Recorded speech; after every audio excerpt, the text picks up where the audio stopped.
Magandang araw mga kabayan. Araw-araw talaga. Yan po, mainit. So, samahan niyo po akong pumunta ng mall. Yan.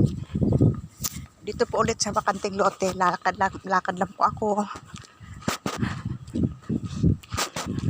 Ako ay napag-utusan na bumili ng kunting kailangan mamaya sa lulutuin. Kaya lakad-lakad na naman si Inday. Sa lahat po pala ng mga nag-subscribe, maraming salamat po. Stay lang po kayo. At pasensya na po, at ito lang po ang aking nabablog.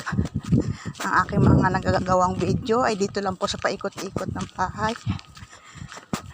Hayaan nyo po, pag uwi ng Pinas, sisikapin kong mas maraming exciting akong ipapakita sa inyo mga kabayan.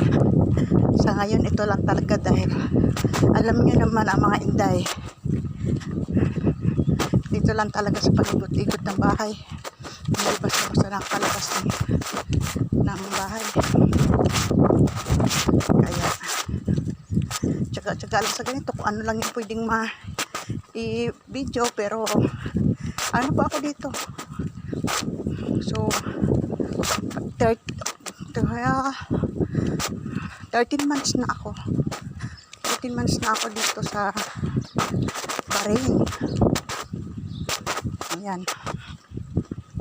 Ilang buwan na lang. Pauwi na rin ako. Pauwi na rin si Inday Duday sa pamilya. Ako po'y nagsusumikap lamang po na ipon ng panimula.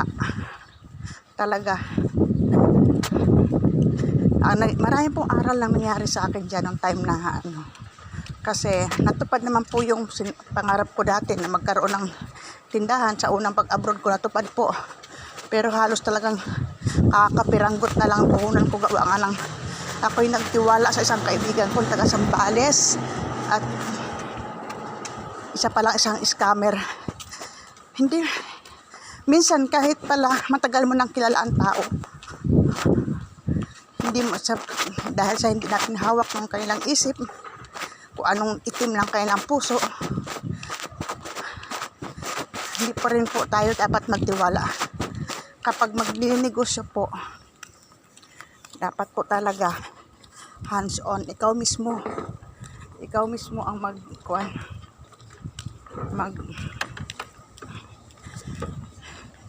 asikaso. Ikaw mismo maghawak. Huwag basta magtitiwala. Yun po ang naging aral sa akin. Aral sa nakaraang. Wala akong problema para sa akin. Wala lang problema makisama. Pero pagdating sa financial, kailangan ingat. Maging maingat sa pagtitiwala, dahil marami ngayon dahil sa pera nagkakaroon ng mga hindi magagandang nagiging ang isip nila, nagiging kung saan na pupunta sa kasamaan. Hindi naman po lahat, marami pa rin naman po ang talagang kumbaga mapagkakatiwalaan. Pero marami din po sa ngayon ang nagsamantala. Kumbaga para sa akin, dati kahit walang noong unang mga panahon, kahit walang pirmahan, walang once na nagtiwala sa iyo ang tao, iingatan talaga. Pero ngayon, sasamantalahin, gagawin ang lahat para pagkatiwalaan ka. Pagkatapos, nakuha na ang loob mo, lulukuhin ka lang pala. Di ba po parang ang ano naman noon? Ay naku, Diyos ko po, experience po sa akin ang lahat ng yun. Hala, bawal na dumaan dito. Sinusukat pala yung parking. Sorry. Hala, sinusukat pala ang parking. Yan kinukulayan yata. Sinusukat nila. ng mga tao. Ha? Kaya pala may tali. I'm sorry. Hey, I'm sorry. I'm sorry. I'm walking here. Sorry.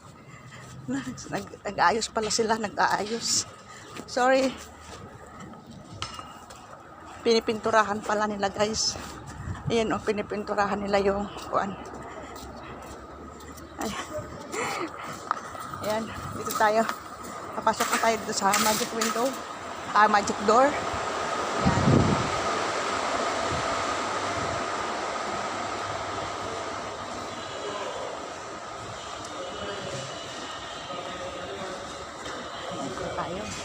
Punta tayo dito sa Lolo Hypermarket. Okay. Hindi lang po, ako yung mamimili lang. Dito na tayo dadaan. Kumuha tayo ng basket. Yan. Basket. Nahanap tayo ng mga kailanganin.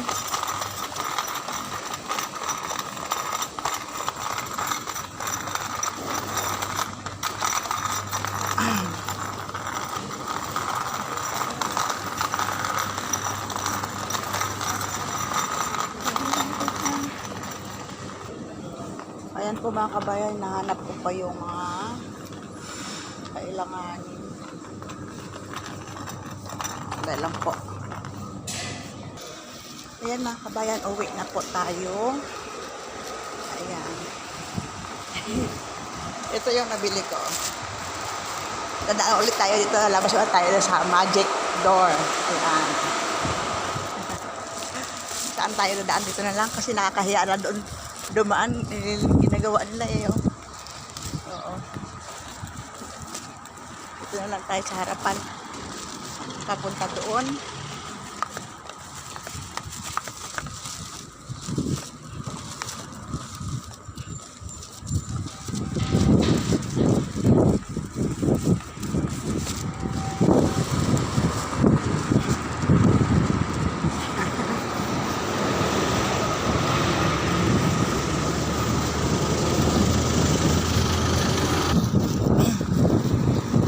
Ayan po, yan lang. Dito lang paggalak kami, pag paminsan-minsan.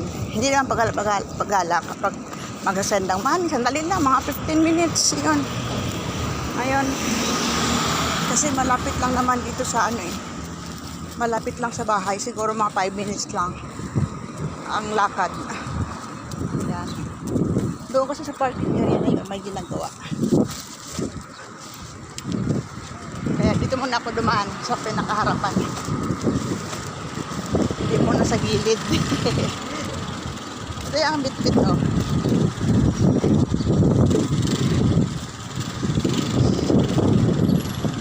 Tatawid na tayo mga kabayan. Tatawid.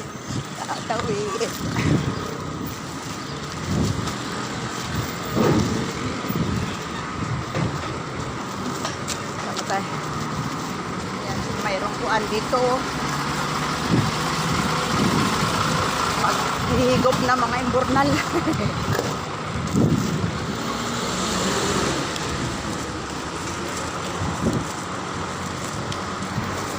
Yan po, samahan niyo po ako sa aking paglalakad mga kabayan. Sinusundan ako nitong truck na to. Sinusundan ako ng truck oh.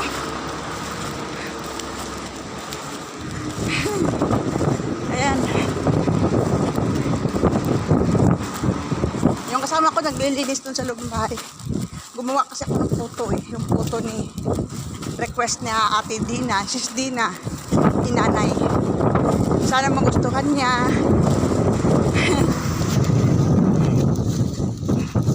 Tignan mo yung mga dates oh, ang ganda. Namumulaklak na po ang mga dates. Tignan mo. Ang ganda-ganda ng puno. Gusto ko magkaroon tayo dyan na marami sa Pinas. Yung ganyan, oh. Itong dates ay palaban sa lamig at saka sa init. Yan.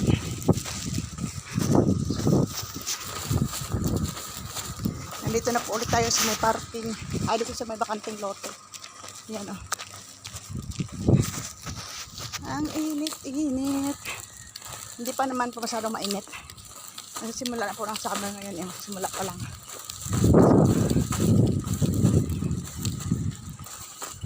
Carry pa ni Inday. Carry pa ng lahat. Ang kainit-initan naman sa mga ano pa yan. Mga July, August.